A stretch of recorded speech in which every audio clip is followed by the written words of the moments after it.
Très bonjour, très chers frères et sœurs. Merci de me recevoir chez vous. Je suis votre frère, le docteur Raphaël Ekamba. Merci de me recevoir chez vous. Je vous prie de partager cette vidéo avec beaucoup de Congolais, surtout beaucoup de frères et sœurs en Afrique et dans le Seigneur. Alors, je voulais partager avec nous quelque chose que le Seigneur a mis avec moi à la date du 9 janvier 2025. À ce jour-là, j'étais en train de méditer sur les différentes sortes de prières. Une forme de ces prières est la prière de la joie ou la prière dans laquelle nous bénissons les gens qui nous ont fait du mal. Nous bénissons les gens qui nous persécutent. Alors, il est arrivé que par hasard, ou je ne sais pas comment je suis arrivé, j'étais en train de suivre aussi euh, l'interview du président du Rwanda qui s'appelle Paul Kagame. Et j'étais rempli de rage, j'étais rempli d'amertume, j'étais rempli de haine et de colère, et je le sentais même de façon très corporelle. Alors, le Seigneur me disait, j'avais l'impression, le Seigneur me disait que pour que la guerre à l'est du Congo se termine, nous devons, nous comme Congolais, commencer à bénir le Rwandais, à bénir le pays du Rwanda, à prier pour la prospérité du Rwanda. Pourquoi? Parce que les Rwandais, s'il y a guerre là-bas à l'est et tout ça, c'est parce que les Rwandais sont remplis d'envie et de jalousie pour notre pays. Alors, remplis d'envie et de jalousie pour notre pays. Alors, je ne pouvais pas faire cette prière-là ce jour-là, tellement j'étais rempli, c'est tellement le contraire de tout ce que moi je pensais faire.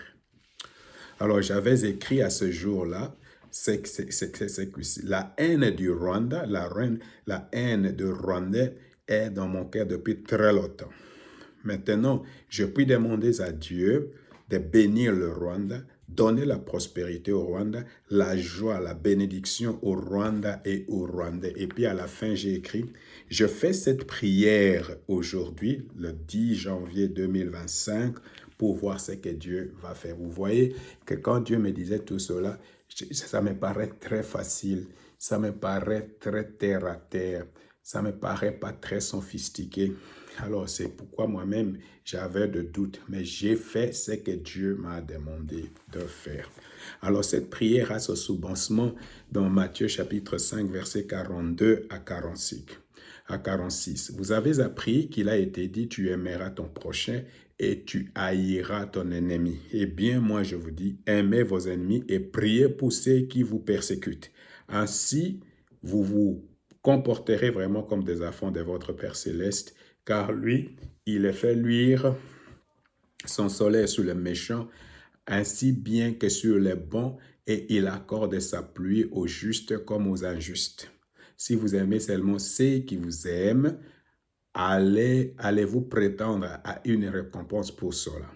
Alors, j'avais aussi lu Luc chapitre 22, verset 42. Ô Père, si tu le veux, écarte de moi cette coupe. Toutefois, que ta volonté soit faite et non la mienne. Alors, il faut comprendre encore le contexte et je vous invite vraiment à faire la prière, à bénir le Rwanda. Pas seulement toi, vraiment partage tout cela parce que nous voulons que la paix revienne dans notre pays de façon surnaturelle. Alors, il y a beaucoup de gens qui, à ce moment ici, par exemple, sont en train de donner beaucoup de prophéties sur le Congo et des choses comme ça. Ok, moi, ce que Dieu m'a dit est de prier et de bénir le Rwanda. Et c'est sur base de ces deux versets bibliques. Pourquoi tout cela? Parce que tant que nous essayons d'imposer notre propre volonté à Dieu, nous ne donnons pas la place à la manifestation de la paix de Dieu, à la manifestation de la volonté de Dieu. Et si nous poussons Dieu à faire ce que nous voulons, nous comme pays ou nous comme frères et sœurs, passons juste à côté de ce que Dieu veut.